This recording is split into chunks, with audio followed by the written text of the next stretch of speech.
de coordonner cette plage de la journée autour du romantisme et de sa résurgence éventuellement dans la photographie contemporaine, dans les arts contemporains. Et donc je vais commencer par donner la parole à Florent Bréchet, qui fait donc une thèse à Lyon 3 avec Jérôme Thélo, que je connais bien, qui est actuellement moniteur donc, à Lyon 3. Sa thèse porte sur le sublime dans l'ensemble de l'œuvre de Chateaubriand, donc c'est un gros travail. Et donc ici il va nous parler de la question du sublime. Alors je crois que justement son sujet s'est trouvé un petit peu restreint, puisqu'il se penchera précisément sur les mémoires d'outre-tombe. Voilà. Donc je vais parler des aspects politiques de la question du sublime dans les mémoires d'outre-tombe de Chateaubriand. En se plaçant dans une longue lignée de penseurs, on peut définir simplement le sublime, quand il concerne des personnes, comme un signe d'élection, le propre des grandes âmes, des âmes ardentes, comme dit Chateaubriand. Il est lié aux idées de majesté, de noblesse, de charisme, de supériorité. Non seulement aucun travail synthétique n'a encore été fait sur la question du sublime chez Chateaubriand, mais les quelques articles ou ouvrages parus n'affrontent que certains aspects du problème, se concentrant le plus souvent sur les dimensions esthétiques et spirituelles. Même si bien sûr ces questions sont inhérentes à la notion de sublime, elles sont loin d'être les seules. La dimension politique en est peut-être la moins évidente à première vue, alors qu'elle ouvre tout un champ d'interrogation. Je me concentrerai ici sur la vision que donne Chateaubriand de la Révolution française et de ses conséquences, car c'est sans doute là le problème le plus important quand on tente d'approcher les aspects politiques de la notion de sublime chez l'auteur des Mémoires d'outre-tombe. Et c'est sur cet ouvrage que je ferai porter les propos de ma communication, car l'histoire et la politique y ont une place de premier choix. Pourtant, Pierre Glode, dans son article sur le sublime dans les Mémoires d'outre-tombe, n'aborde pas, ou en tout cas pas frontalement, la question de la politique et reste à un niveau esthétique et spirituel, et ne mentionne pas certaines des plus intéressantes occurrences du terme de sublime, celles sur lesquelles je vais insister. Avant de rentrer dans le vif du sujet, je précise que Chateaubriand établit une hiérarchie entre différents types de sublime dans son Génie du christianisme. L'un d'eux est le sublime propre aux personnages maléfiques majestueux. Il prend comme exemple les personnages de la mort avec un M majuscule et de Satan dans Paradise Lost de Milton. Chateaubriand emploie à propos de ces personnages l'expression de noir sublime. Mais il développe très peu ce type de sublime et ce n'est pas celui auquel il attache le plus de prix. Au contraire, dans le Génie du christianisme donc, il s'attarde longuement sur le sublime des personnages incarnant le bien, le sacrifice de soi, la douleur des innocents.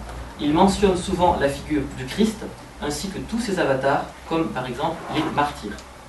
Pour lui, le plus haut sublime est le signe d'une vertu. Vertu est ici à prendre à la fois au sens étymologique de, je cite le littré, force morale, courage, c'est le sens propre du latin virtus, et au sens moderne de ferme disposition de l'âme à fuir le mal et à faire le bien. L'alliance de ce courage et de cette bonté est une source du plus haut sublime pour Chateaubriand. En fait, pour lui, le sublime, qu'il soit lié au mal ou à la vertu, est un élément qui mérite d'être valorisé, en ce qu'il est le signe d'une force d'âme exceptionnelle, la marque des grands génies, ces grands génies qui suscitent forcément l'admiration. Même Satan, dans Milton, suscite l'admiration. Une fois que l'on a compris cela, on voit pourquoi Chateaubriand critique l'absence du sublime chez les révolutionnaires et pourquoi il déplore sa disparition dans la monarchie. C'est sur ces deux points, les révolutionnaires et la monarchie, que c'est autour de ces deux points que s'organisera ma communication. Donc commençons par la vision qu'a Chateaubriand des révolutionnaires. Pour lui, ils ne peuvent pas être sublimes, au moins pour deux raisons. Tout d'abord parce que le sublime, comme je le disais, est réservé à quelques individus d'exception et jamais à des foules furieuses. Ensuite, parce que les révolutionnaires, tels qu'ils sont décrits par Chateaubriand, comme des masses folles furieuses justement, ne peuvent pas se hisser à la hauteur des grands génies du mal comme le Satan de Milton. Ils n'ont pas sa majesté. À part peut-être la figure ambivalente de Mirabeau. Le portrait que fait Chateaubriand de Mirabeau est assez ambivalent, mais je ne rentre pas dans le détail. Chateaubriand dénonce avec une grande véhémence les actions des révolutionnaires qu'il juge barbares. C'est parce qu'on retrouve aussi cette condamnation chez Edmund Burke que certains critiques ont travaillé sur les similitudes entre Chateaubriand et lui. Je pense par exemple à Marc Fumaroli. Et je vais revenir un instant sur ce parallèle. Donc Burke et Chateaubriand se sont rencontrés. Edmund Burke est un philosophe et homme politique anglais, auteur du fameux ouvrage intitulé « Recherche philosophique sur l'origine de nos idées du beau et du sublime », paru en 1757, dans lequel il définit le sublime comme lié à la terreur. Pour Burke, la Révolution française est condamnable parce qu'elle est violente, terrible, radicale, et certains commentateurs ont tendance à dire qu'elle se rapprocherait du sublime terrible tel que justement le définit Burke. Certains critiques décèlent même chez Burke les traces d'une préférence pour le beau plutôt que pour le sublime, qui serait donc, si on adopte ce point de vue, condamnable de par son excès. Or, pour Chateaubriand, le sublime n'est pas nécessairement lié à la terreur, mais à la notion de grandeur, de majesté, comme je le disais. Aussi, si Chateaubriand condamne les actions des révolutionnaires, c'est parce que ces derniers les prétendent sublimes, ils prétendent leurs actions sublimes, alors que pour lui, pour Chateaubriand, elles ne le sont absolument pas. Il refuse de considérer comme sublimes les crimes des révolutionnaires, alors qu'eux-mêmes employaient ce qualificatif pour désigner leur action. Robespierre, dans un discours du 5 février 1794, justifiait la terreur au nom de la défense de ce qu'il appelle, je le cite, « le drame sublime de la Révolution ». Drame est ici à prendre au sens de pièce de théâtre. Donc pour Robespierre, je le cite à nouveau, ce qui fait la grande pureté des bases de la Révolution, et ce qui fait, je le cite à nouveau, la sublimité même de son objet, c'est, je résume ensuite ce qu'il dit, c'est de vouloir faire triompher l'intérêt public sur les intérêts privés. Donc pour lui, la Révolution est sublime, et il emploie très souvent ce terme parce qu'elle veut libérer le peuple de l'asservissement auquel il était donc soumis. Et ce terme de sublime revient très souvent dans les discours de Robespierre pour valoriser la Révolution. Et c'est précisément ce que Chateaubriand refuse. Il refuse cette valorisation à travers le terme de sublime. Dans ses mémoires d'outre-tombe, Chateaubriand insiste sur le fait que les actions des révolutionnaires, loin d'être guidées par la vertu, comme le dit Robespierre, ne sont motivées que par leur soif de sang, et il refuse de considérer leurs actions comme sublimes. Il critique les révolutionnaires comme étant ceux qui veulent faire passer le meurtre pour, je cite Chateaubriand, une sublimité de l'intelligence. On voit clairement l'ironie de Chateaubriand lorsqu'il emploie l'expression sublimité de l'intelligence à propos de ce qui n'est pour lui que des meurtres, à propos de ce qui ne sont pour lui que des meurtres barbares. De même, l'élan révolutionnaire qui se saisit de la population de Paris lors des 3 journées de juillet 1830 et qu'un grand nombre de partisans de la Révolution présentent comme un grandiose souffle de liberté est discrédité par Chateaubriand.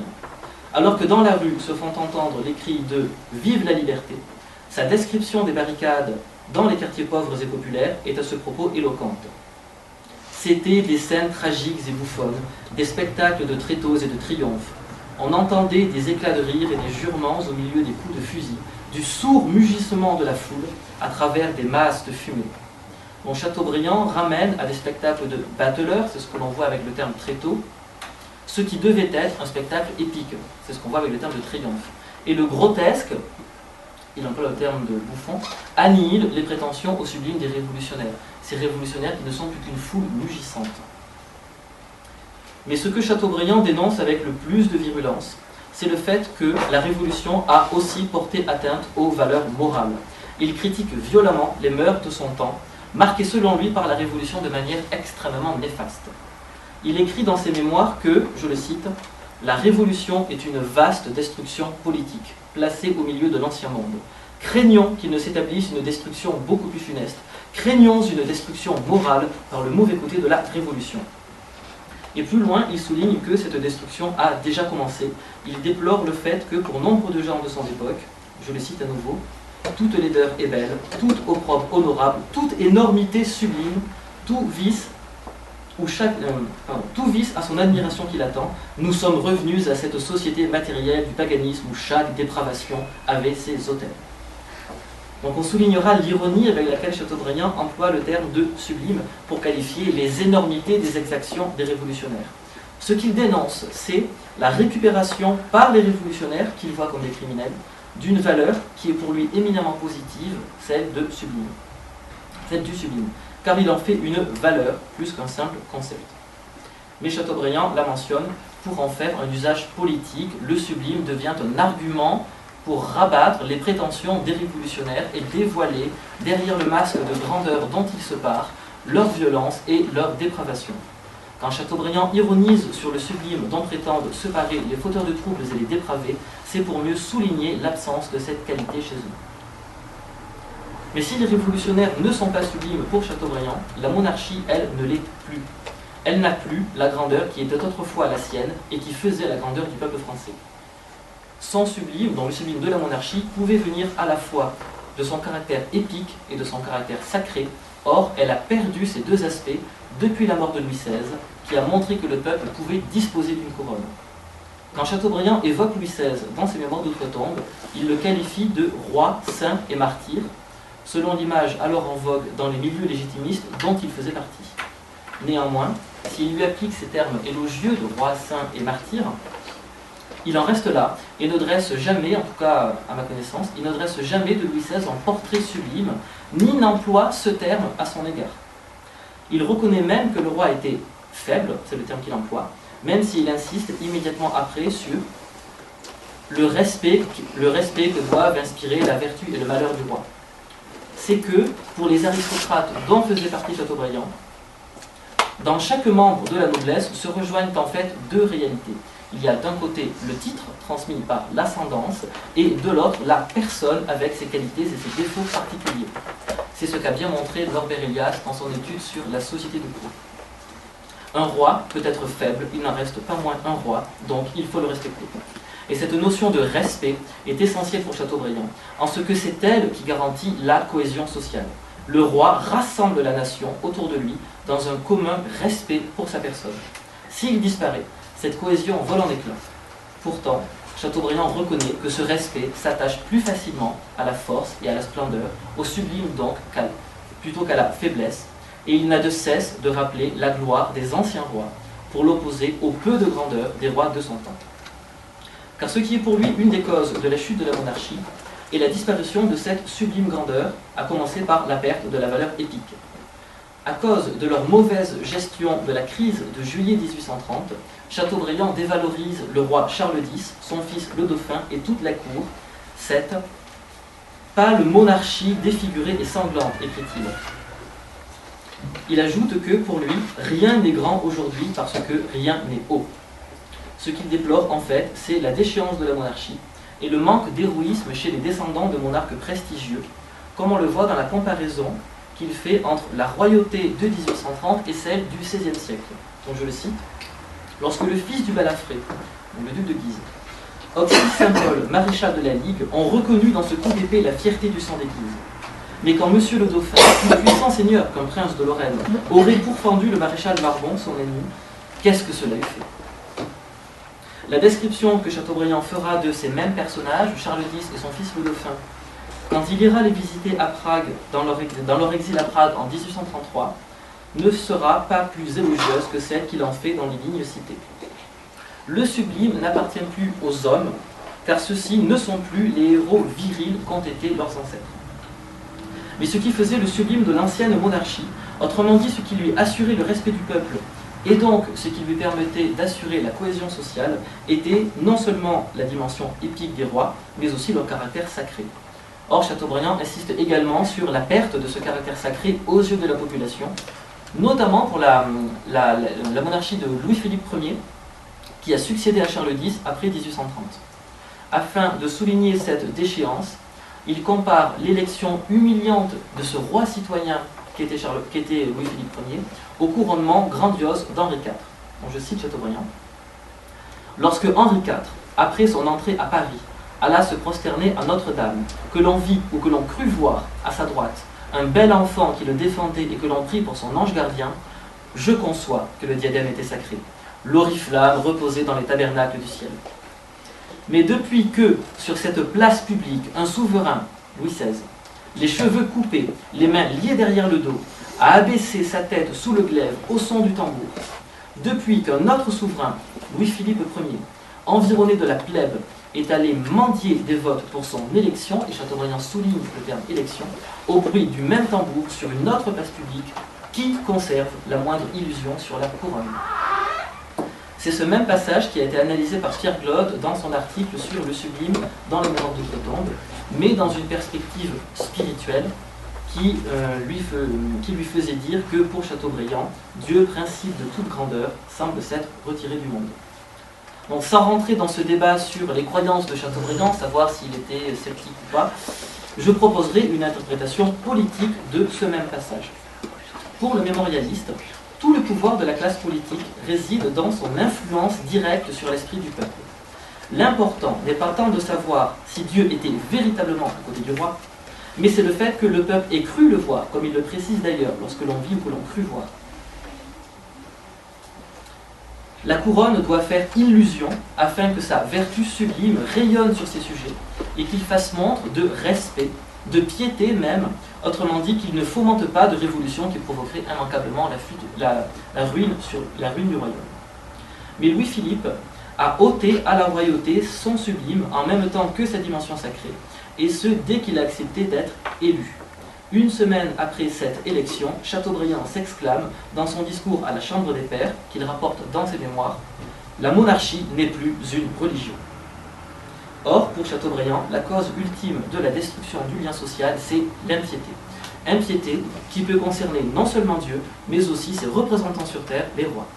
Lorsqu'ils ont été détrônés, exilés ou tués, c'est l'impiété qui est devenue reine et la société qui s'est disloquée. Pourtant, le sublime reste encore attaché à la famille royale à travers ses membres féminins.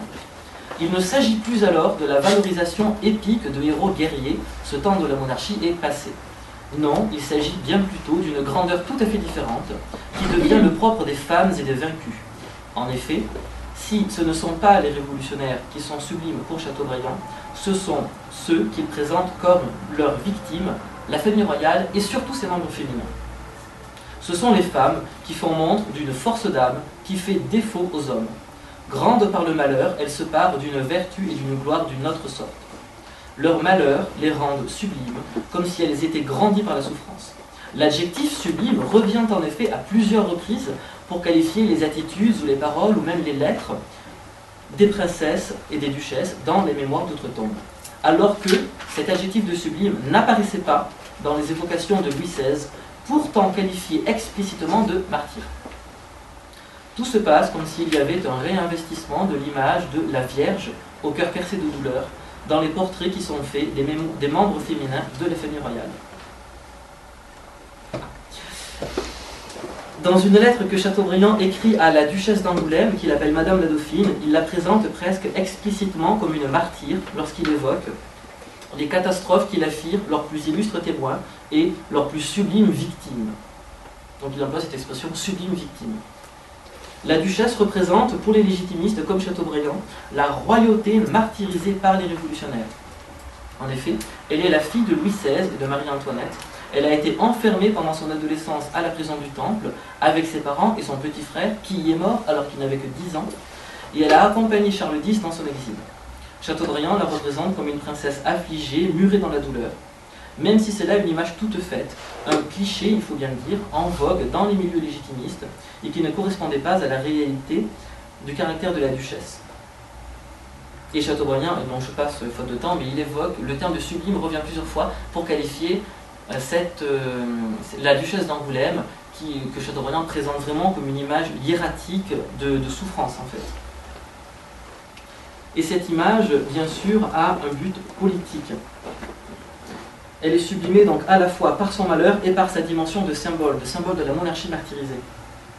Pathos et sublime sont ici deux éléments mis au service d'un but politique, en ce que c'est le parti légitimiste auquel appartient Chateaubriand qui cherche à véhiculer cette image de la princesse pour accuser le gouvernement de Louis-Philippe de l'avoir bannie, en fait. Ainsi, le sublime a trouvé refuge chez les victimes d'une politique aussi dépravée que ceux qui la mènent. La morale et le courage, autrement dit la vertu comprise dans ces deux acceptions, et qui est le signe d'âme sublime, ont déserté le cœur des hommes des classes dirigeantes et populaires pour résider dans le cœur des femmes éplorées. La royauté est déchue de son piédestal, et le fait qu'elle soit privée de sublime est la cause, au moins autant que la conséquence de cette chute. Chateaubriand en est réduit à reprendre des images stéréotypées des princesses martyres, comme avec Madame la Dauphine, ou à rêver à un retour de cette grandeur des rois passés, ne fût-ce que pour éclairer de derniers rayons les derniers instants de la monarchie. J'eusse voulu voir les capets disparaître d'une façon digne de leur grandeur, se désole-t-il, soulignant à nouveau cette perte du sublime dans la monarchie. Il s'imagine que, s'il devenait le précepteur du petit-fils de Charles X, celui que les légitimistes appellent Henri V, la famille royale pourrait à travers ce jeune homme faire un retour éclatant en France. Il va même jusqu'à écrire que la vie triomphante ou la mort sublime de Henri rétablirait la légitimité, dépouillée seulement de ce que ne comprend plus le siècle. Donc pourquoi est-ce sa mort et non sa vie qui devrait être sublime? Sans doute parce que, en mourant au nom de la légitimité, Henri V acquérait la puissance d'un martyr. Mais Chateaubriand a également conscience que tout ceci n'arrivera pas.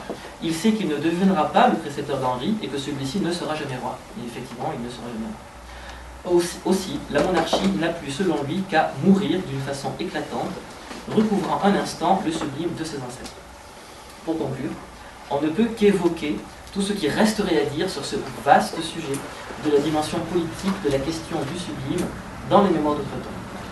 On pourrait par exemple se demander si le sublime n'est pas par essence une valeur aristocratique, car Chateaubriand, comme tant d'autres, le présente comme un signe d'élection, et cette conception élitiste se rapprocherait d'une vision aristocratique du sublime.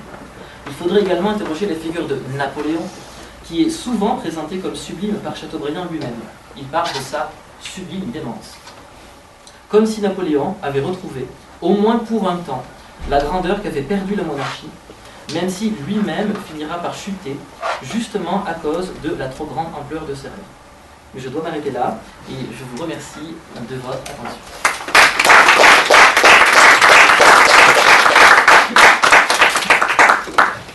Pardon de vous avoir pressé, et merci d'avoir respecté le temps, au final. Comment avez-vous procédé précédemment? On regroupe l'échange ensuite. D'accord. Donc je vais donner maintenant la parole à Pauline Jurado-Barroso, qui est en thèse d'art plastique avec moi, qui travaille donc sur la représentation photographique des ruines de l'architecture moderne. C'est une thèse d'art plastique, donc il y a à la fois une réflexion théorique et un aspect de création. Et donc elle expose ses photographies, elle l'a fait à de nombreuses reprises. Et voilà, elle enseigne au département d'art plastique cette année. Voilà. Alors, bonjour. Aujourd'hui, il ne sera pas forcément question de ma pratique photographique, mais plutôt de celle des autres. Donc je m'intéresse à la question de pittoresque aujourd'hui et un possible retour en photographie. Donc nous allons nous pencher, si vous le voulez bien, sur l'imagerie photographique de la ruine post-industrielle. Nous allons évoquer des pratiques anciennes, des pratiques photographiques anciennes, celles des débuts de la photographie, mais aussi des pratiques contemporaines, assez différentes les unes des autres. Donc, pourquoi la ruine industrielle? C'est un sujet que j'ai choisi parce qu'il est très en vogue aujourd'hui et qu'il s'étend du kitsch, que l'on nommera ici ruin porn, à la photographie documentaire. Donc je vais tenter d'expliquer en quoi la ruine post-industrielle est pittoresque, comment certaines pratiques photographiques exploitent sa photogénie et comment d'autres pratiques parviennent à dépasser le pittoresque afin de questionner le rôle de la ruine dans le paysage urbain et en quoi la ruine conditionne-t-elle le paysage urbain. La terminologie ruine post-industrielle détermine un type de ruine propre au XXe et XXIe siècle. Elle englobe des édifices architecturaux construits entre le XIXe et la première moitié du XXe siècle, aujourd'hui devenus ruines. Elle diffère des autres ruines parce qu'elle induit un rapport au temps tout particulier. Donc en effet, selon les termes de Michel Macarius, je cite, « Aujourd'hui, la scansion trinitaire passé, présent, futur s'efface au profit d'une accélération qui résorbe passé et futur dans un instant perpétuel. Si les ruines sont toujours gardiennes du temps, il ne s'agit plus du temps concret tramé par l'histoire, dont elles seraient les ultimes témoins, mais d'un temps absolu. Pure réminiscence, comme la mémoire involontaire qui ravive des instants de l'enfance. Par leur présence, les ruines résisteraient ainsi à l'amnésie que prône l'ère de la consommation et du profit immédiat. » Fin de citation. La ruine rappelle la finitude des choses. Elle marque la fin d'un temps ou d'une ère et devient un lieu de mémoire. Les ruines post-industrielles, au même titre que les autres ruines, peuvent être considérées comme des monuments à double valeur artistique et historique.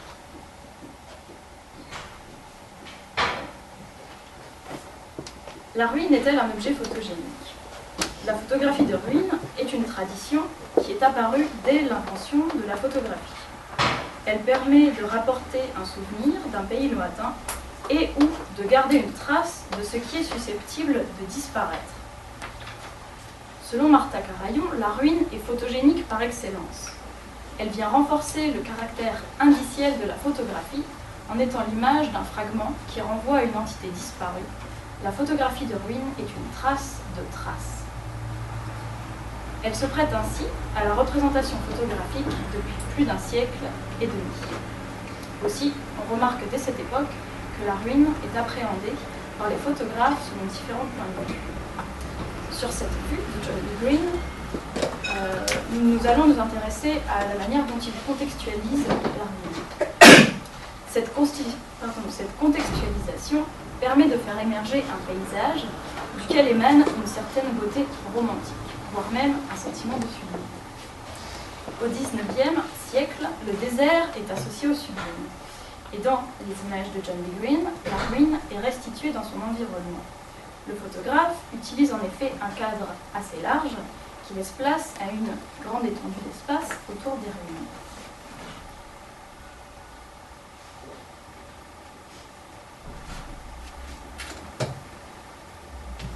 Ensuite, un autre point de vue serait plutôt la vue fragmentaire de la ruine.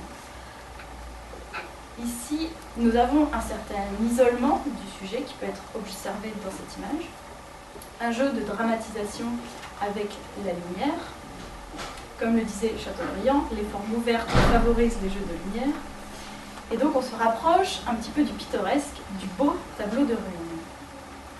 On a pour habitude de considérer la ruine comme un objet pittoresque, dans le sens où l'entend William Gilpin.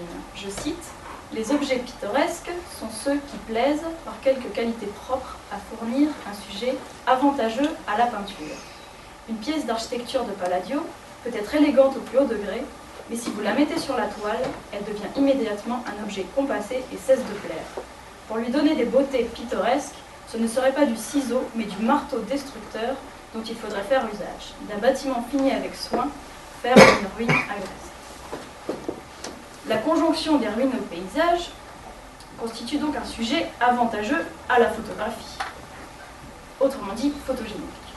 Les photographes qui voyagent en Orient, au XIXe siècle, s'intéressent tant aux ruines qu'à la découverte de paysages lointains. D'une part, leur intérêt documentaire va les pousser à conjuguer ruines et paysages, et d'autre part, le commerce de ces vues est tel que de nombreux photographes s'installent dans les pays les plus visités et produisent, en plus des vues de monuments, des tableaux photographiques pittoresques où l'on met en scène des personnages dans des décors de ruines, comme sur cette vue de Félix.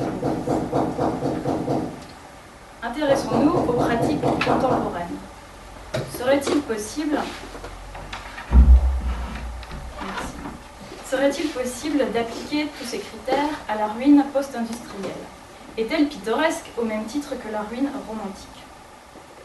Pour tenter de répondre à ces questions, je propose d'évoquer plusieurs pratiques photographiques contemporaines qui s'intéressent de près à la ruine. Commençons avec Cyprien Gaillard, considéré comme un vandale romantique selon les termes de Dominique Baquet. Il s'intéresse aux paysages accidentés et rudes qui échappent à tout bucolisme, tels que ceux visibles dans cette série qui s'appelle Cairns. Ce sont des paysages urbains photographiés après dynamitage d'immeubles modernes. Ce sont, selon Cyprien Gaillard, des sortes de tombeaux de l'architecture moderne qui sont représentés dans ces images. Il reconnecte tradition picturale et représentation contemporaine de la ruine à travers une autre série de ses travaux qui s'appelle Belief in the Age of Disbelief, dans laquelle il insère des éléments architecturaux modernes dans des gravures de paysages du XVIIe siècle. Il s'intéresse en effet aux relations entre le romantisme et la ruine, ainsi qu'aux qualités communicationnelles de l'architecture. Il suggère l'invention d'un nouveau pittoresque qui ne se réduise pas à la peinture, mais à l'ensemble de son œuvre, et qui en appelle à la pulsion scopique du spectateur, faite d'effroi et de fascination.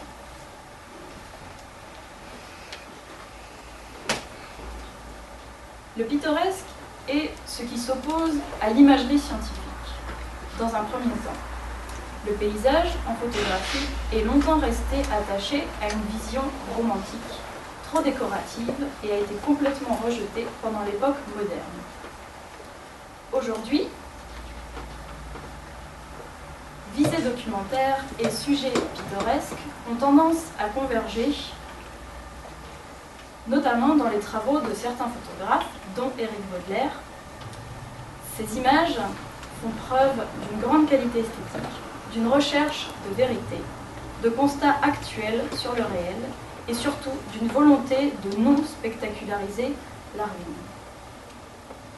J'ai choisi que 3 images parce qu'il y a un livre qui s'appelle État imaginé qui est beaucoup plus grand et qui a beaucoup plus d'images, mais bon, ici je vous en passe que quelques-unes. Il y a une certaine distance dans ces images, une juste distance, comme dirait Dominique Baquet, qui permet de suggérer par la rigueur descriptive. Le paysage de ruine reste malgré tout pittoresque, puisqu'il y a quand même une certaine beauté qui émane de ces photographies. D'autres pratiques photographiques, qui ne sont pas forcément artistiques, parfois issues du photojournalisme, s'intéressent aussi à la ruine post-industrielle. Par exemple, les travaux d'Éric Lusito, qui revendiquent une posture d'auteur, s'intéressent au constat dans cette série qui s'appelle After the War, Traces of the Soviet Empire. C'est un constat sur les restes d'un empire qui a disparu. Ce sont des images qu'il a fait pendant un reportage. Il en a fait un livre également. Il s'intéresse aussi à recontextualiser l'image dans le temps et dans l'espace, par ses choix formels, mais aussi par ses légendes. Les choix formels contribuent ici au caractère pittoresque. Et le rapport texte et image est assez fécond pour comprendre le contexte historique et ne pas se contenter de rendre une ruine belle.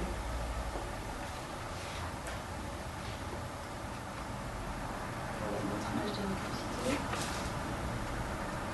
Passons maintenant à un autre type de photographie très différent, celle de Yves Marchand et Romain Neffre. Alors, ils ont publié un livre en 2010 qui s'appelle The Ruins of Detroit. C'est un livre de 227 pages et qui regroupe plus de 180 photos et quelques pages de texte.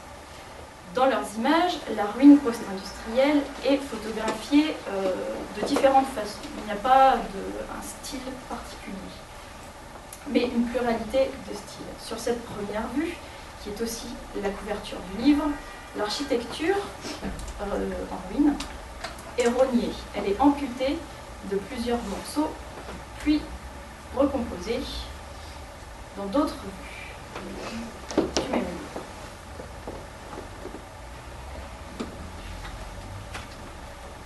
Les ruines sont répertoriées par lieu. Il n'y a pas d'informations géographiques précises, il n'y a pas de carte. Il y a juste quelques mentions dans les légendes. On a un petit peu une impression de logique de collection dans leur ouvrage. Les images montrent l'état décrépit. Cet ensemble constitue une sorte de reportage gigantesque, puisqu'il y a quand même 180 photos, c'est quand même énorme, sur les ruines de Détroit. Je passe plusieurs images.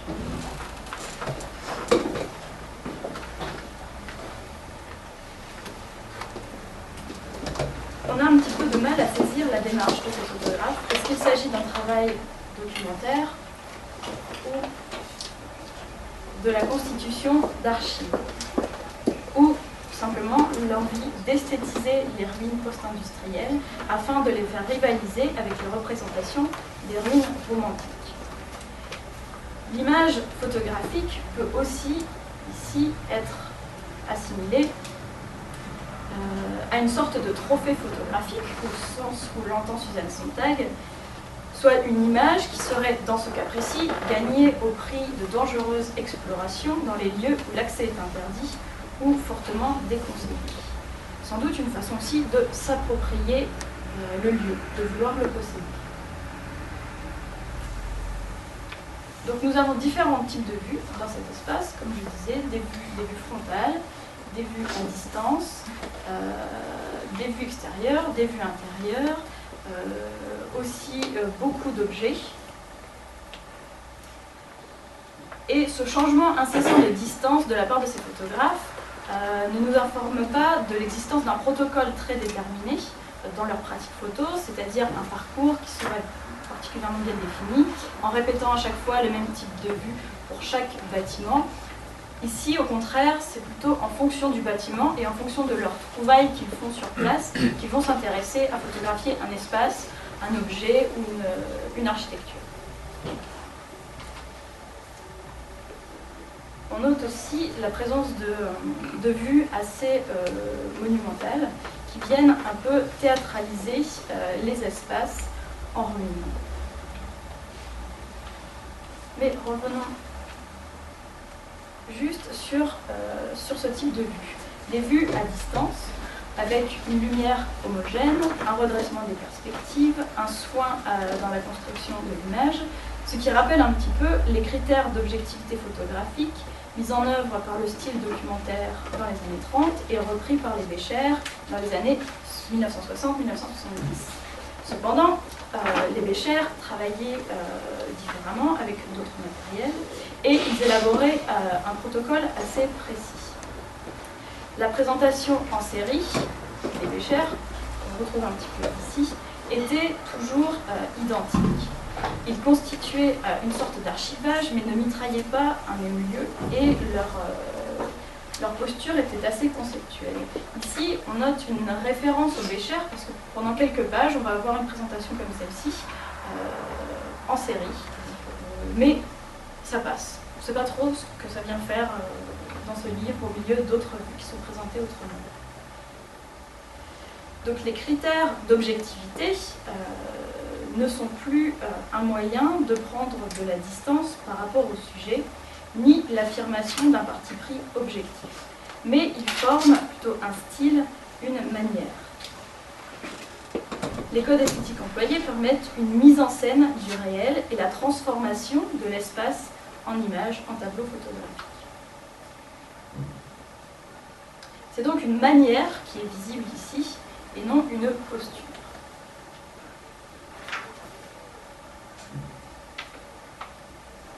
En effet, les photographes qui mettent en image les ruines post-industrielles ont tendance parfois à faire exactement les mêmes images, surtout en répétant le même code visuel. Nous allons regarder un petit comparatif que je me suis permis entre des vues donc de Marchand et Meffre, donc le livre Ruins of Detroit, et des vues d'Andrew Moore, qui a publié un autre livre qui s'appelle Detroit Disassembled. Les livres ont été publiés à peu près en même temps, aux alentours de 2009-2010, et les photographes se sont rencontrés et ont pu travailler ensemble. Et au final, dans les livres, on remarque exactement, on retrouve exactement les mêmes vues. Ici également, et celle-ci. Donc ces différentes collections d'images images ne correspondent pas à une vision objective, mais plutôt à une volonté d'esthétiser le réel. Ce qui donne l'impression que ces photographes cherchent à capturer les beautés des ruines avant qu'elles ne disparaissent complètement. Le sujet principal de leur travail n'est pas Détroit, ni même ses ruines, mais la construction d'une vision un petit peu romantique de la beauté éphémère de ces ruines.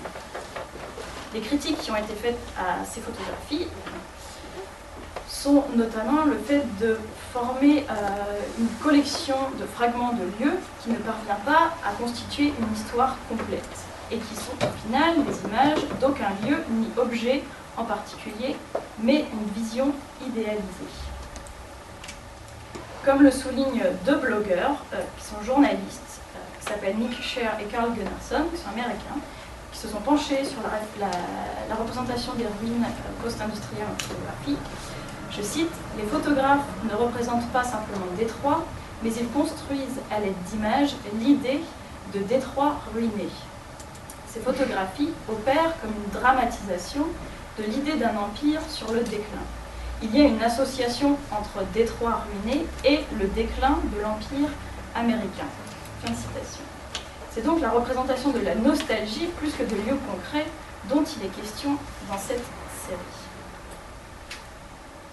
Considérons à présent la théorie de Michel Macarius qui nous dit que l'exploitation du motif de la ruine dans la peinture et dans la littérature a causé la perte de sa valeur et donc sa fin. Je cite, « À partir du moment où leur production photographique et l'expansion des voyages en démocratisent l'accès, les ruines perdent leur aura. Plus encore, elles se transforment en cliché. La ruine est devenue une richesse économique, si bien que l'on peut parler d'un processus de ruinification marchande, qui s'exerce à tous les niveaux. Une rhétorique aux figures imposées et conventionnelle se développe autour du motif. » Fin de citation. Donc, esthétiser la ruine post-industrielle est une façon de la tuer. Pire, on a tellement exploité cette photogénie que nous l'avons fait sombrer, que ces photographes plutôt l'ont fait sombrer dans le ruin porn. Alors le ruin porn, c'est un terme américain, littéralement la pornographie de la ruine. Par essence, c'est une représentation idéalisée de la ruine, quelque chose qui s'écarte du réel. Ce terme est particulièrement lié à la ville de Détroit et aux représentations qui en sont faites actuellement. De nombreux photographes arpentent les quartiers désertés de Détroit en quête de belles images de ruines. Il en résulte que tout le monde fait plus ou moins la même image en exploitant les effets esthétiques de certains codes de la représentation photographique. Comme si la recherche de l'image d'une image était le véritable but de ces photographes. Selon Patrick Leary, qui est professeur de littérature américaine à la Wayne University de Détroit, le ruin porn s'applique aux, je cite, photographies et aux films de ruines esthétisant la pauvreté, sans se poser la question de son origine. Fin de citation. La ruine post-industrielle est en effet liée à un contexte historique. Elle est attachée à un type d'architecture et aux formes d'aménagement du territoire. Sa présence dans le paysage urbain questionne la manière dont nous construisons et concevons nos villes. Elle peut aussi changer la manière dont nous abordons la notion de paysage urbain. D'un point de vue géographique et paysager, la ruine participe à la redéfinition des contours de la ville et peut jouer un rôle dans le renouveau du paysage urbain. Les ruines constituent des espaces tampons à l'intérieur même de la ville. Selon le sociologue Tim Edensor, les ruines participent à l'équilibre urbain. Les détruire au profit d'un urbanisme homogène serait dangereux. Leur nature fragmentaire et non définie fait sens. Elles effacent les frontières entre le rural et l'urbain, entre le passé et le présent, et elles se constituent comme mémoire ancrée dans un lieu précis. Ce sont les derniers espaces de liberté à l'intérieur des villes, parce que non surveillés et non soumises à l'autorité à différents points de vue, que ce soit humain, végétal ou animal.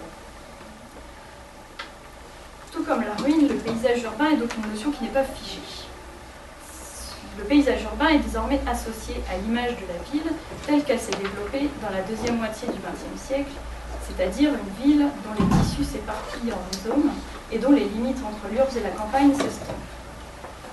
Avec l'étalement des tissus urbains et périurbains, les divisions architecture, urbanisme, paysage doivent être reconsidérées selon des lectures locales et globales. La ruine se trouve donc au centre du débat sur le paysage tel qu'il est perçu aujourd'hui. Si l'on considère à présent le rapport photographie-paysage, on note qu'il y a une double articulation entre art photographique et paysage urbain. L'art permet d'esthétiser l'urbain, lui faire acquérir le statut de paysage, et le paysage évolue en fonction des représentations qui en sont faites. Par exemple, selon Guy Bellavance, la photographie se présente le plus souvent comme un élément intrinsèque du paysage urbain, comme un de ses éclats les plus caractéristiques, parfois comme un de ses vestiges anticipés, par une sorte de tension intrinsèque entre remémoration et anticipation en creux dans son actualité. Fin de citation. D'où l'importance du traitement de la ruine post-industrielle dans la photographie de paysage. J'ai presque terminé.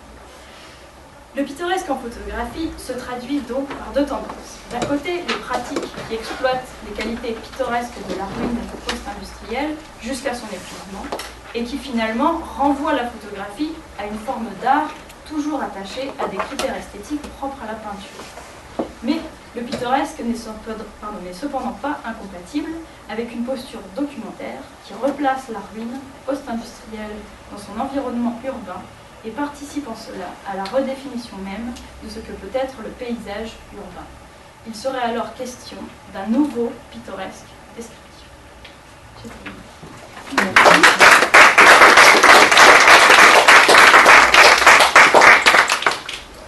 Donc il me semble intéressant de mettre en regard ces deux communications qui se nourrissent l'une de l'autre. Et donc il me semble qu'il y a là des résonances qui sont intéressantes. Alors, pour lancer le débat, je commencerai peut-être par une question à Florent Bréchet. Vous êtes attaché aux mémoires d'outre-tombe pour étudier ces aspects politiques donc du sublime.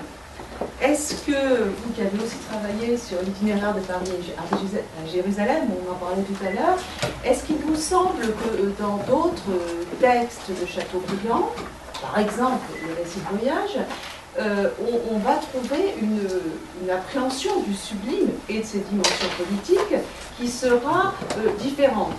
Alors je m'explique, est-ce que finalement le type de texte, le type de genre, plus ou moins appréhendé par Chateaubriand, conditionne la façon d'aborder le sublime et ses aspects politiques? Vous avez dit que le sublime pouvait être envisagé éventuellement, c'était un questionnement, comme une valeur aristocratique. Les mémoires, c'est un genre aristocratique, on peut peut-être dire cela, enfin je ne suis pas spécialiste. Est-ce que finalement, lorsque Chateaubriand s'attelle à un genre moins aristocratique, par exemple le récit de voyage, du coup, le traitement du sublime se trouve modifié? Oui, c'est vrai qu'il y a un lien avec le genre aussi, le type d'œuvre. Par exemple, dans l'itinéraire de Paris à Jérusalem, on a aussi des cas de sublime, on peut aussi en faire une interprétation politique, mais qui sera forcément différente de celle qu'on pourrait faire à partir des mémoires d'outre-tombe. Tout d'abord parce que, là, dans les mémoires d'outre-tombe, je me suis surtout centré sur la dimension sublime des personnes humaines. Alors que dans les récits de voyage, ce qui intéresse Chateaubriand davantage, bien plus que les personnes, ce sont les paysages. Et à partir du sublime des paysages, on peut aussi faire une interprétation politique. Dans l'itinéraire de Paris à Jérusalem, par exemple, ce qui est sublime pour Chateaubriand, enfin, précisément, c'est ce qui de son point de vue est sublime, c'est l'Antiquité. Alors justement, quand il voyage en Grèce, donc au début de l'itinéraire de Paris à Jérusalem, il passe par la Grèce. Il est profondément affecté par la destruction des ruines, des temples grecs, des exactions donc des Turcs qui à cette époque occupaient la Grèce. Et il s'attriste de cette disparition de ce sublime en fait lié à l'Antiquité. Et on peut donc en faire une interprétation politique, puisque donc Chateaubriand faisait partie du mouvement Philhellène en France, qui s'opposait, et ça avait de fortes résonances politiques, qui s'opposait aux Turcs aussi, à l'expansion turque. Donc déjà, par rapport au paysage, on peut faire une interprétation politique. Mais voilà, parce que dans les récits de voyage, ce qui lui importe, c'est les paysages. Quand il arrive sur les rives du Jourdain aussi, donc c'est un paysage qui, pour lui, qui est un catholique, c'est évidemment éminemment, enfin c'est très chargé de symboles, et étonnamment, en fait, il a plutôt une écriture déceptive, en fait, quand il décrit le Jourdain. Il le compare simplement à un fleuve jaunâtre. Au début, il voit le Jourdain, il ne sait même pas que c'est le Jourdain, il faut qu'on lui dise pour qu'il l'identifie, et quand il arrive devant ces eaux, finalement, en gros, il ne ressent pas la magie du lieu, en fait. Et là aussi, il y aurait cette disparition du sublime qui serait plutôt quelque chose de passé, en fait, et qu'on n'arrive pas à retrouver dans le réel. Qu'on ne retrouve du coup que dans l'imaginaire et que dans le réenchantement du monde par l'imaginaire. Donc là, alors là, c'est moins politique que religieux, encore que, bon, pour lui, politique, religieux, c'est quand même très lié. Mais là, encore une fois, ça dépend plutôt des paysages, voilà, qui sont au cœur des récits de voyage. Alors que dans les Mémoires d'Outre-Tombe, il s'intéresse aux paysages, mais il s'intéresse aussi beaucoup aux hommes qu'il rencontre. Il fait son autobiographie, il fait la biographie de Napoléon, il fait des portraits qui deviennent presque des récits de vie de nombreux personnages, comme Mirabeau. Donc on n'a pas les mêmes centres d'intérêt, en fait, d'un récit à l'autre, d'un type de récit à l'autre. Une question pour Pauline, parce que je laisse la parole. Hein.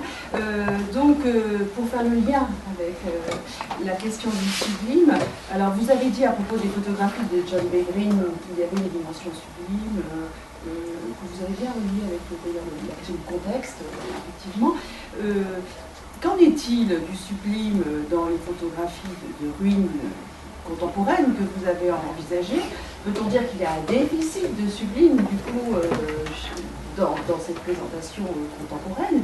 Et est-ce que ce déficit de sublime, c'est une question, hein, pourrait être envisagé comme un ingrédient du ruin porn dont vous parlez, enfin, auquel vous vous référez? Oui. Alors, oui, ce que je retiens, c'est le fait, ce que tu as dit tout à l'heure, de grandir par la souffrance. Je pense que si on s'attache enfin, il y a plusieurs possibilités de comprendre le sublime, surtout si on en parle aujourd'hui, avec les représentations photographiques d'aujourd'hui. Et je pense que de ce fait-là, les photographes du ruin porn ne gardent que ça, du sublime. Le fait d'être grandi par la souffrance. Et du coup, ça les pousse à représenter énormément de choses, des objets décrépits, parce qu'il y a la souffrance qui est sous-jacente. Je ne sais pas si je réponds. Oui. D'autres questions? J'étais très sensible notamment à la deuxième présentation qui m'a beaucoup plu, donc merci beaucoup. Pourtant, je ne suis pas du tout dans la photo, mais dans le théâtre. Et donc j'avais quelques petites questions, juste les plus importantes, notamment par rapport à donc les deux images, l'avant-dernière diapo, où on avait Moore et Marchand, je crois. Oui. Donc là, il y a quelque chose m'est venu, parce que je travaille beaucoup sur la trace et l'archive au niveau du théâtre. Et donc on fait comme souvent une distinction entre la mémoire en fait qui est monumentalisante, donc la trace qui est monument, et la trace qui est vivant et justement qui nous marque parce qu'on est conscient de sa disparition. Donc, quelque chose qui est aussi en évolution constante, une trace vivante si tu veux. Et donc dans les deux photos, pour moi c'était frappant de le voir. On a à droite une image qui humanise finalement le bâtiment, donc on a même des petites personnes, on a une lumière assez chaude. Et puis à gauche, on a le bâtiment dans sa froideur en fait, donc un peu la mémoire qui fait le monument, et puis une mémoire qui sait des humains. C'est comme nous, on peut se souvenir d'un bâtiment, donc un souvenir qu'on peut garder en fait. Donc ça c'était juste pour te mettre aussi sur les traces de Derrida, il écrit des très beaux textes sur des archives. ça peut être, je pense, fécond aussi, même pour la photographie, ou aussi il y a un ouvrage, La philosophie de l'espace, c'est de... comment il s'appelle, je vais retrouver la référence, mais par d'autres les architectes, je sais qu'il est intéressant aussi pour la photo. Mais la question que je me suis posée par rapport à ça, c'est que tu parles d'une esthétisation de l'espace réel, ou d'une mise en scène de l'espace réel. Il y a encore pour moi encore un autre point qu'on peut peut-être approfondir. C'est que comme les archives, au moment où on garde des traces, on archive des choses, on crée des nouveaux espaces. Et cette photo-là, elle n'a peut-être pas, ces photos-là n'ont peut-être pas qu'une valeur documentaire, ou une valeur de mise en scène, pas au sens de doubler le réel, mais vraiment de donner une nouvelle dimension au réel. Mais c'est même créer un espace virtuel en parallèle, à côté en fait, dans des mondes possibles un peu, ou impossibles. Et donc on a une notion de création qui est dans des espaces vivants en fait. C'est pas que comment ça rejoint un peu l'idée du monument et puis d'une trace un peu plus, d'une trace créatrice et d'une trace plus grande. Et si tu parles, tu te poses un peu des questions aussi de l'esthétique, de l'éthique, hein, c'est lié. Est-ce que pour toi, il y a aussi une visée morale de ces photos, puisque souvent la réception, elle juge, enfin, comme c'était ridicule ce que dit le journaliste, je me suis tout à fait en tête, mais par rapport aux photos, qu'est-ce qu'il disait par rapport aux espaces? C'était juste une collection de fragments de lieux, donc une mauvaise idée que Detroit c'était une ruine qui a... c'est donc une vision nostalgique. Est-ce que... C'était pour critiquer surtout la vision de ces photographes qui renvoyaient à cette image-là de Détroit. Voilà, c'était la critique qui était faite aux photographes, à Marchand et à Mer. Et en fait, par rapport aux photographes, alors le créateur, l'artiste, est-ce que pour toi, tu penses qu'il y a aussi une visée éthique, et pas seulement esthétique? Oui, bien sûr. Oui, parce que si... il faut... ce que je reproche un petit peu à Marchand et Mer, c'est qu'on ne sait pas trop où est-ce qu'ils se situent par rapport à leur lieu. On a l'impression qu'ils veulent juste l'esthétiser, c'est tout, et en faire de belles images. On a vraiment cette impression-là quand on lit le livre, parce qu'il y a une infinité d'images, et qu'au final, il n'y a pas forcément un lien, une procédure, une posture plutôt photographique qui est visible, une posture d'auteur photographique qui est visible à travers leurs travaux. Et du coup, moi, ce qui m'intéresse un peu plus, par exemple, ce sont les... Je vais retrouver les images d'Éric Baudelaire, j'en ai pas mis beaucoup. Lui, il s'intéresse à vraiment une posture. Il a un lieu en particulier et il veut dire quelque chose sur ce lieu, quelque chose de bien précis. Il est allé le visiter plusieurs fois et ensuite il en a fait un ouvrage photographique qui est beaucoup plus léger, mais on sent vraiment une cohérence et on sait où est-ce qu'il veut en venir. Et il a justement une distance par rapport au sujet, parce qu'il le maîtrise et il sait où est-ce qu'il l'amène. Maître et Marchand, c'est pas trop. Mais est-ce que c'est nécessaire qu'il y ait une collection? Justement, dans les dernières images, on a bien vu qu'il y a une photo qui se développe, qui se focalise sur les détails, sur vraiment le fragment. C'est difficile de présenter un travail de 180 pages en 10 images à peine, parce que justement dans cette logique, il y a une chronologie, il y a quelque chose, mais on part pas eux ne partent pas du global pour aller vers le détail. En fait, ils ne s'avancent pas vers l'objet ruiné. Ils font sans cesse une approche par rapport à différents bâtiments. Donc voilà, c'est peut-être une vision un petit peu faussée de leur travail, la façon dont je l'ai présenté ou le sentiment que tu as eu. Mais par rapport à la question éthique, en fait, morale, est-ce qu'il ne semble pas forcément que l'artiste est nostalgique d'un lieu qui veut absolument... Il n'est pas nostalgique, lui, mais peut-être qu'il veut parler de la nostalgie, ou représenter la nostalgie. D'accord, donc c'est ça plutôt une représentation d'une posture morale. Rochelle, Oui, non, je voulais vous remercier pour vos deux interventions qui m'ont beaucoup intéressé. J'ai une question à chacun, mais c'est des questions d'anthropologue, donc vous m'excuserez, je suis peut-être un petit peu à côté de la plaque, mais en vous écoutant sur le sublime, j'ai beaucoup pensé à l'homme charismatique de Max Weber, et je me demandais si, vous savez, s'il y avait eu une espèce de filiation de cette figure du charisme chez Weber et la notion de sublime du XIXe siècle, que vous avez évoqué. Et j'ai une question pour Pauline. Nous, on travaille sur la diffusion des images aujourd'hui sur les blogs et sur Internet. Et on voit que sur les blogs, beaucoup d'images de ruines aujourd'hui sont diffusées.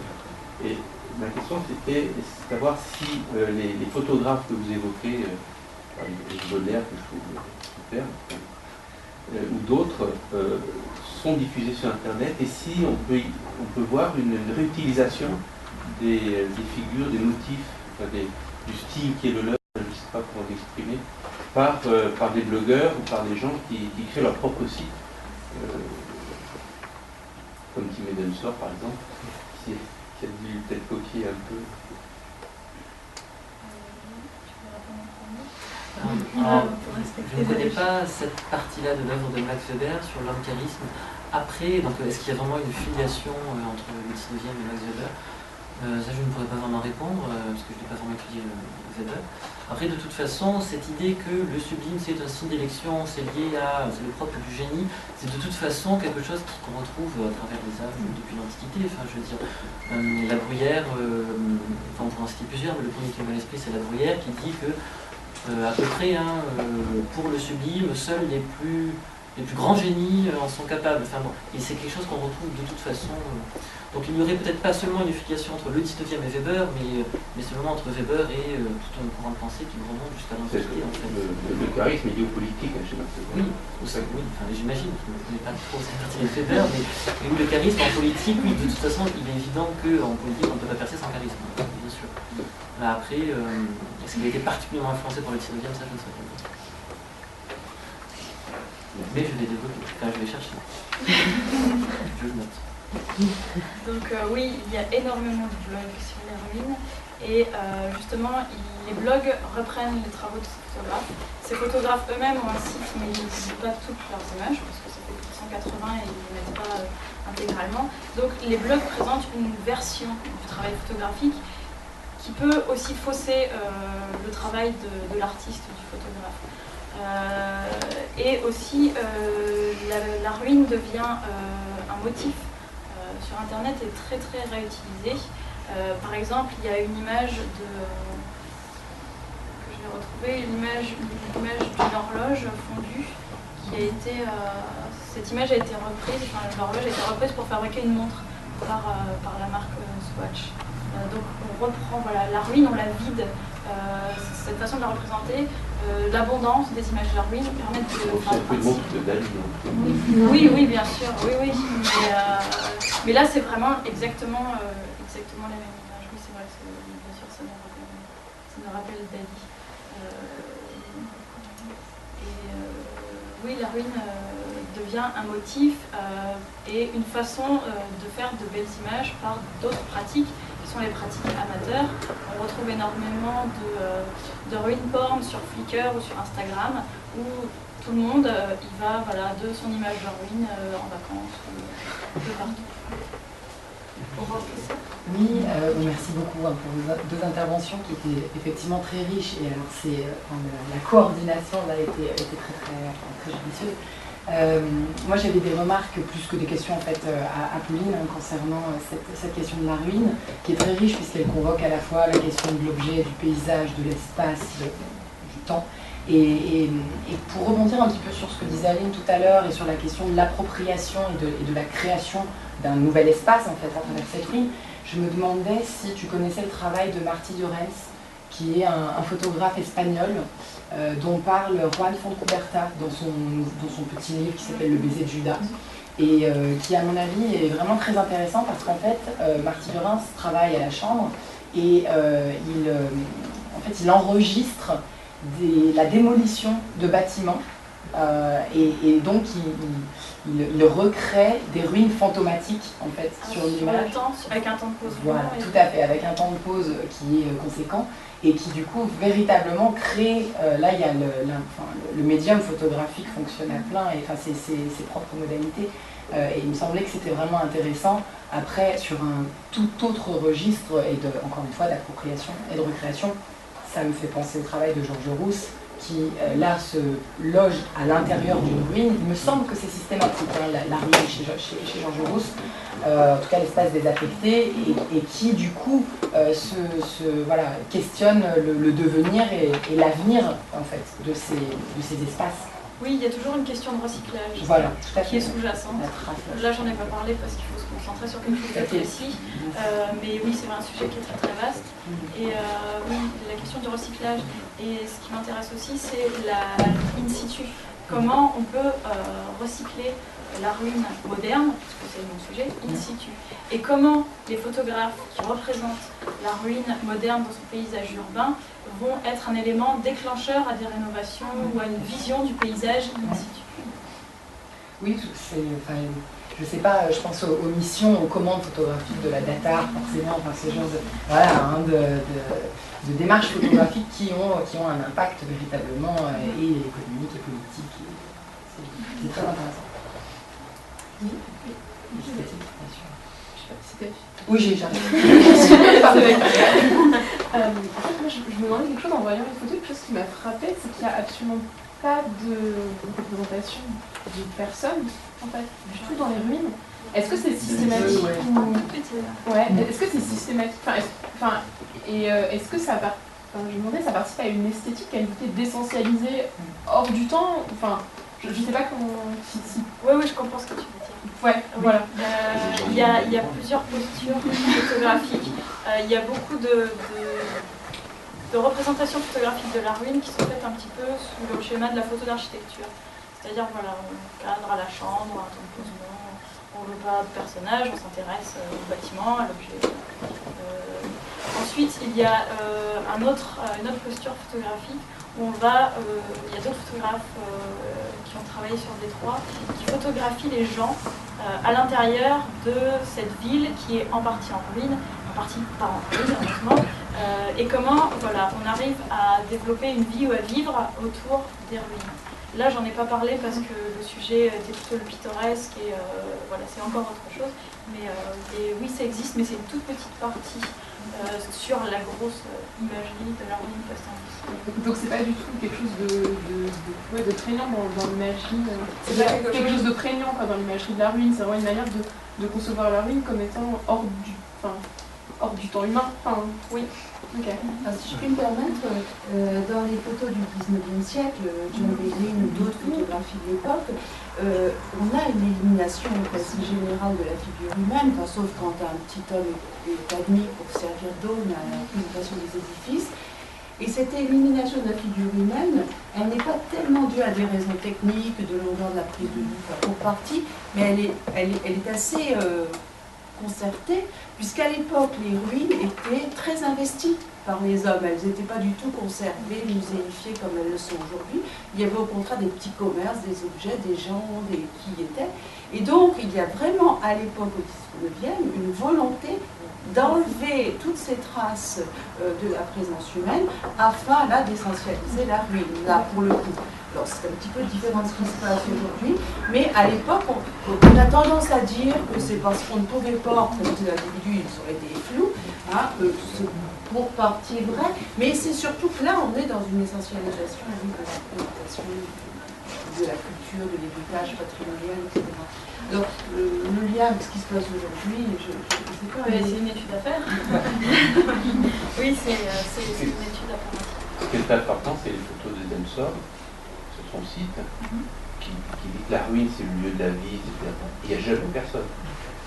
Il fonctionne sur les traces. Voilà, c'est la vie par les traces. Alors qu'il dit exactement l'inverse. C'est pas une question, mais c'est juste pour répondre aussi à tes questions. Je pense qu'au moment où il y a des humains qui apparaissent sur les photos, l'humain, il épouse le lieu et lui-même, il va devenir partie de la ruine, comme on a vu la personne qui s'est allongée sur la pierre, de la pommade, Donc elle rentrait un peu aussi dans les couleurs et dans l'espace, alors que si on... Il faudrait, c'est comme ça que je le perçois, mais voilà, je ne suis pas spécialiste, mais l'humain qui apparaît dans une ruine, nous on n'est pas forcément des ruines, en fait, nous on est vivants, donc ça peut faire un effet de contraste, ou bien on utilise pour exploiter une notion du lieu en fait, qui a été orienté photo. C'est juste une idée.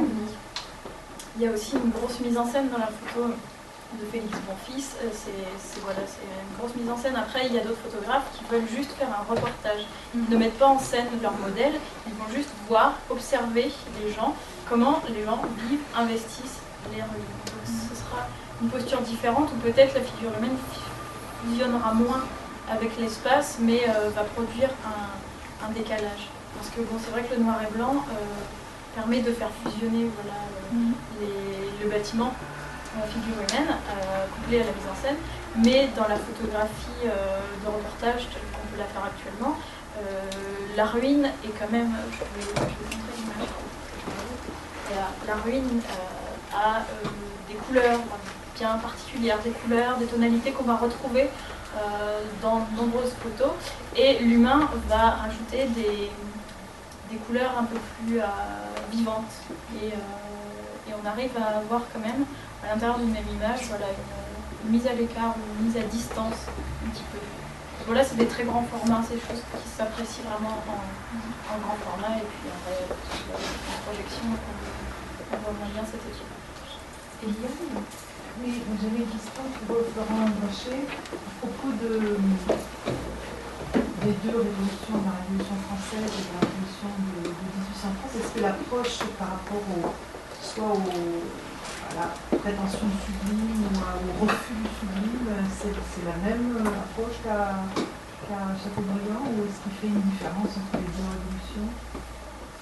Est-ce qu'il fait une différence entre les deux révolutions? Oui. Si on peut parler de révolution de 1830. C'est le terme qui est employé. La révolution de 1789, c'est vraiment ce qui a marqué la chute de la monarchie. Alors que celle de 1830 ne fait que l'entériner, en fait, finalement. Et à partir de la première révolution, il développe l'image, mais comme tant d'autres, de Louis XVI, roi saint et martyr, comme je l'ai dit. Et donc là, c'est Louis XVI qui est la figure de martyr. Après 1830, c'est aussi la duchesse d'Angoulême qui est bannie, après 1830, qui est bannie, et elle devient elle aussi une figure du martyr. Donc il y a... Et les autres personnages, vous parlez de Robespierre, par exemple, les acteurs de la Révolution, est-ce qu'ils sont les acteurs de l'une et les acteurs de l'autre? Je ne pense pas qu'il fasse vraiment de différence, en fait, parce que pour lui, les révolutionnaires sont toujours les mêmes. Pour lui, les révolutionnaires, c'est la masse des anonymes, la masse des foules furieuses. Les barricades de 1830, pour lui, sont les mêmes que celles de 1789. Ce sont des masses furieuses qui n'ont rien de sublime, qui, au contraire, sont plutôt hideuses, repoussantes, qui n'ont rien de majestueux. Pour lui, c'est quand même la même révolution quand il regarde le peuple. Après, ce n'est pas la même quand il regarde la monarchie, parce qu'on a Louis XVI, puis après on a Charles X, la duchesse d'Angoulême. On n'a pas les mêmes personnages aussi non plus. Pour les révolutionnaires, c'est vrai qu'on avait au début de la Révolution, Robespierre, Saint-Just, qui étaient des grandes figures, mais après on a aussi d'autres grandes figures, Mirabeau. Je ne sais pas si la différence... Je ne sais pas à quel niveau elle se joue vraiment la différence. À mon avis, il n'y en a pas dans la vision qu'il a du peuple. Là, il n'y en a pas. Dans la vision qu'il a de la monarchie, parce qu'on peut dire vraiment qu'il y en a une. Parce que pour lui, ces révolutions illustrent la chute de la monarchie. Donc la monarchie devient sublime parce qu'elle est grandie par la souffrance.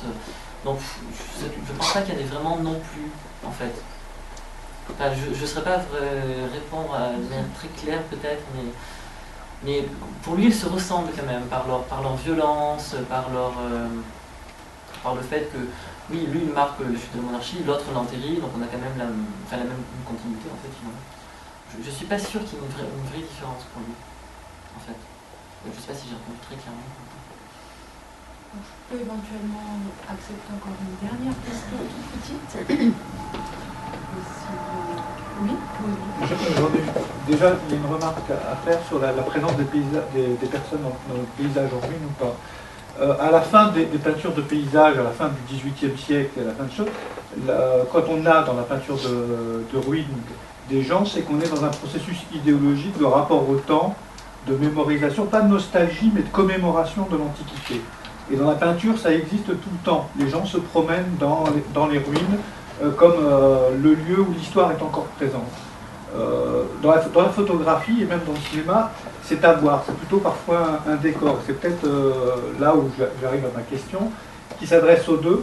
À un moment donné, j'ai l'impression, dans l'énonciation de ce que vous faites, le rapport avec Chateaubriand et puis de la ruine dans le paysage photographique, que et la ruine et le sublime ne sont qu'un prétexte pour une impuissance à avoir des systèmes de représentation.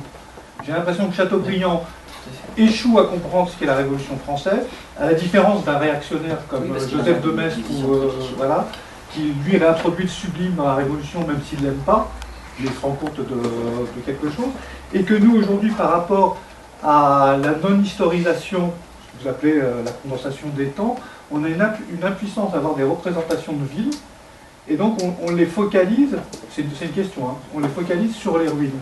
Donc je me dis, est-ce qu'on n'est pas dans deux systèmes de représentation qui sont des négations de la représentation, le sublime ou la ruine? Le sublime pose la question, de par son excès, il met en danger la représentation. Ça, c'est pas propre à Chateaubriand, c'est au cœur même du sublime. Tout à fait. Et puis pour Chateaubriand, ce qui a disparu, donc par exemple le sublime de la monarchie qui a disparu, l'attire, parce que c'est un mélancolique, donc forcément il est attiré par justement ce qui a disparu, comme les ruines aussi, il a de très belles pages sur les ruines, parce que voilà, c'est ce qui a disparu, ce qui n'est plus, en fait. Voilà. Ça le touche aussi, de toute façon. Quel objet de répondre à ta question? Non, parce que... Je suis d'accord, mais je suis d'accord dans ces pratiques-là que j'ai évoquées aujourd'hui, mais je pense qu'une photographie est possible. Ça, il me reste à creuser pour ma thèse, mais je pense qu'une photographie qui à la fois représente la ruine et le paysage urbain, et la complexité du paysage urbain est possible. J'en suis convaincue. Mais peut-être c'est possible parce que c'est la catégorie de ruine qui pose problème.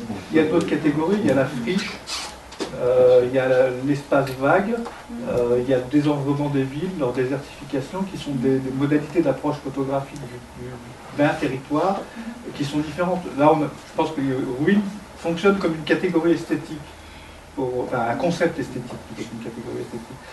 Pour décliner, quand je vois les images, j'ai une variété de choses et d'objets qui sont dans la photographie, que ce soit la photographie dite documentaire à plat, la photographie fragmentaire d'usine, la photographie qui devient un paysage. J'ai des diversités de choses. C'est pour ça que je disais que la ruine, en tant qu'objet photographique, c'est peut-être un repoussoir à une précision sur des formes de photographie et d'enjeux idéologiques qu'il y a derrière. Plus qu'éthique d'ailleurs, parce que l'éthique concernerait le photographe. Moi, en tant que regardeur, ou en tant que celui qui voit les photographies, je me pose plus des questions d'idéologie sur ces images. Qu'est-ce que ça fait encore là? Quelle est l'économie de la vie, etc.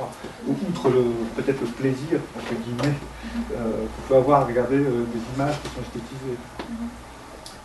Et bien sûr, c'est deux paroles. Nous allons arrêter la séance de ce matin. Merci.